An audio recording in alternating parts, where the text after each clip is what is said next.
does government have the right in your living room to tell you that by living in your living room, that counts as you consenting to the majority voting to take your money? Earlier today, we did a thing you might have heard about called Change My Mind, except here at Anarchapulco, it was kind of hard to find people that wanted to change our mind on the fact that taxation is theft.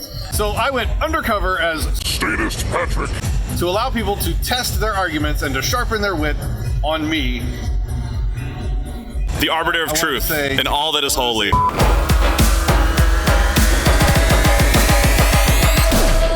I am Patrick Smith. Who are you?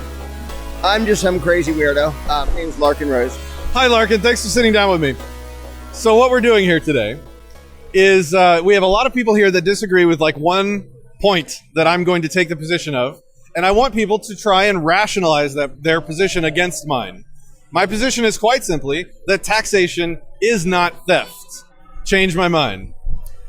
Sure, and I would start by saying if it's just going to be semantics, it may sort of end up being pointless. Like if somebody says, all those things that people call giraffes, I call them all giraffes, except the ones that are born on Tuesday, I call those meatloaf. In which case I would say, well, I don't call those meatloaf, and it doesn't really get anywhere. So this may or may not count as what you were asking me to change your mind on, but I would try to change your mind on whether it's whether taxation is the moral equivalent of theft, regardless of what label you want to stick on it. Is there any moral difference between the two?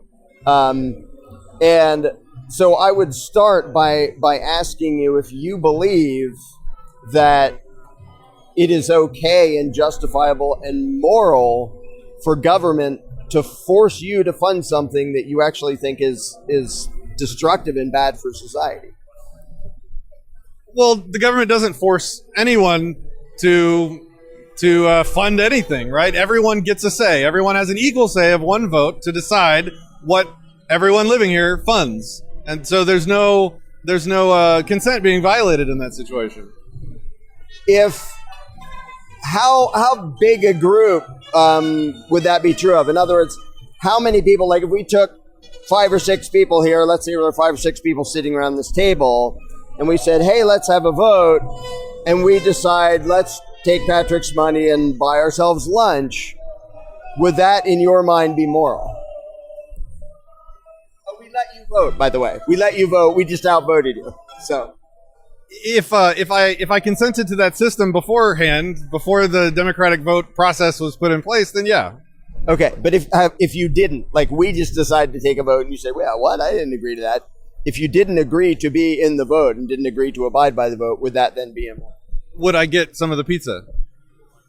We're not getting pizza. We're getting roast cockroach. Would I get some of the roast cockroach? Yeah, it's a little moldy, but you can have some. Okay, yeah, sure. So that's moral for the majority to force you, even though you didn't agree to it ahead of time. Well, because I consented to the process. Did you consent by voting? Because you didn't consent ahead of time. Did the fact that you voted? So I didn't choose to have lunch with them. Right. No, you were just sitting there. They sat down and decided to have a vote. It's just include me in their meal. Yeah. Okay. Yeah. No, I don't think that's moral. Okay. So that's bad. All right. I agree that's not really okay. Now, if they come out and they sit down and they say they don't own this hotel, they're just sitting here. They just sat down at your table and they say, we've decided that by you sitting here, that counts as you consenting to be in on this thing where we vote for what to buy. And we, the 5 of us, have voted we're going to buy roast cockroaches and you're going to pay for it. Does that constitute your consent if they told you that they just decided that it counts as consent for you to be sitting at this table? I think that's kind of a disanalogy because it's more like me going and sitting down at somebody else's table and they're like, hey, everybody at this table, this is how it works. If you're going to sit here, then you have to agree to what we choose to order to eat. Okay, but in the scenario I just described, if you were already here and they came and sat down, would you agree that you don't get to tell me what counts as me consenting? I agree. Okay.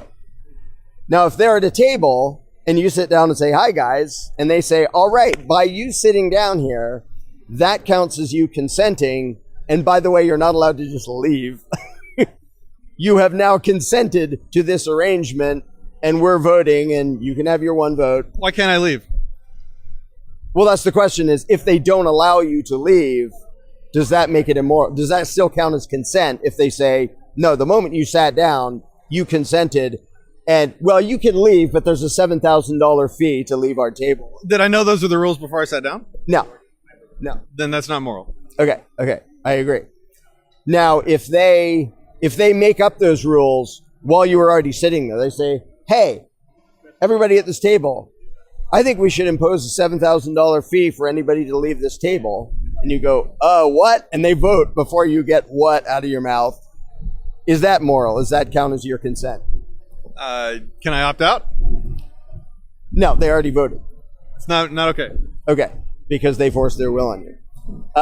How about if this scenario happens in your living room? Do they have the right to make you consent by sitting at your own table in your own living room? No. Okay. Does government have the right in your living room to tell you that by living in your living room, that counts as you consenting to the majority voting to take your money? Because government says, well, your living room happens to be on the big piece of dirt that we're allowed to do this to you. Does that count as consent? You literally sitting in your own living room and the other people decided we're going to take your money. It's a disanalogy because I chose to buy that house and live there.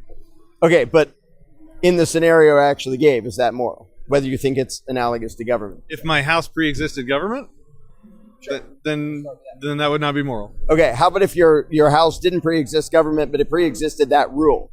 In other words, those people made up the rule while you were already living there, changed the rule, and said, now you can't leave your own dining room table without paying us $7,000. Was the system that they used to change the rules pre-existing my house purchase?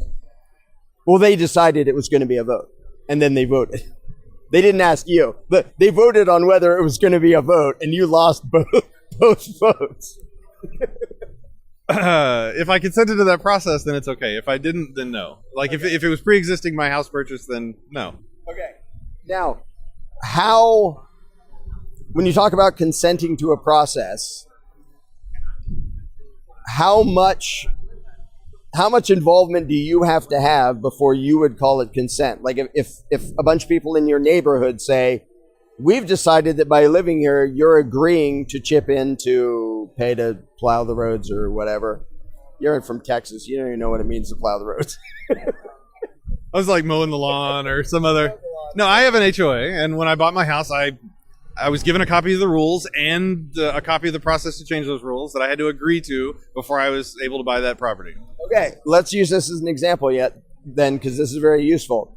Let's say your HOA says, we had a vote and you agree ahead of time, you're part of this community, you're part of this, you agreed to whatever rules we voted on, and we have voted today to kill you and take all your stuff.